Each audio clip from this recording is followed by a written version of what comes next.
This book is a lot to consume, so I'm going to break it down in several parts.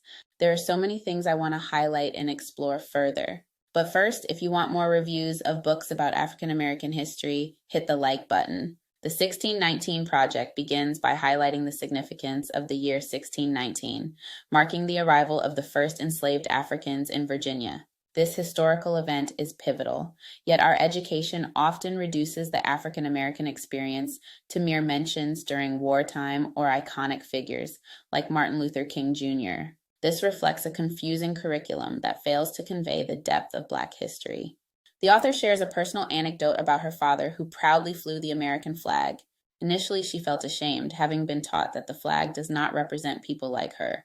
However, she came to understand her father's pride in the flag, recognizing that it symbolizes the contributions of Black Americans to the nation. Enslaved people not only helped build this country, but also shaped our democracy.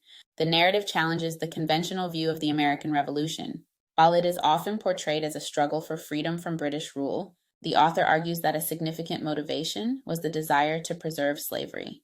Although the British claimed to oppose slavery, they profited from it, complicating the narrative of freedom. The Boston Tea Party is typically seen as a catalyst for revolution, yet this perspective obscures the reality that 1/5 of the population was enslaved at the time.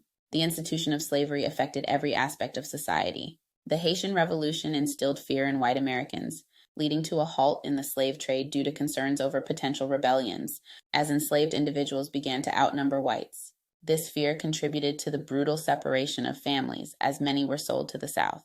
A notable quote from Thomas Jefferson reflects the disturbing economic calculus of slavery, stating that a woman who bears a child every 2 years is more valuable than the strongest man on a farm. Pseudoscientific theories were created to justify the notion of Black inferiority, further entrenching the institution of slavery. The Dred Scott decision epitomizes the legal challenges faced by Black Americans, while the idea of colonization gained traction, with figures like Lincoln supporting it. Lincoln, often heralded as the great emancipator, ultimately believed in limited freedom, advocating for educated Blacks only.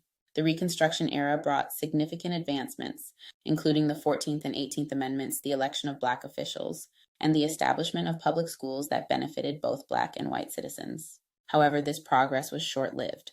The withdrawal of federal troops from the South under President Hayes allowed white supremacists to dismantle Reconstruction gains, illustrating how poor whites benefited from the labor and achievements of Black Americans. I'm not even done with the first chapter, but this book is good so far. Stay tuned for part 2.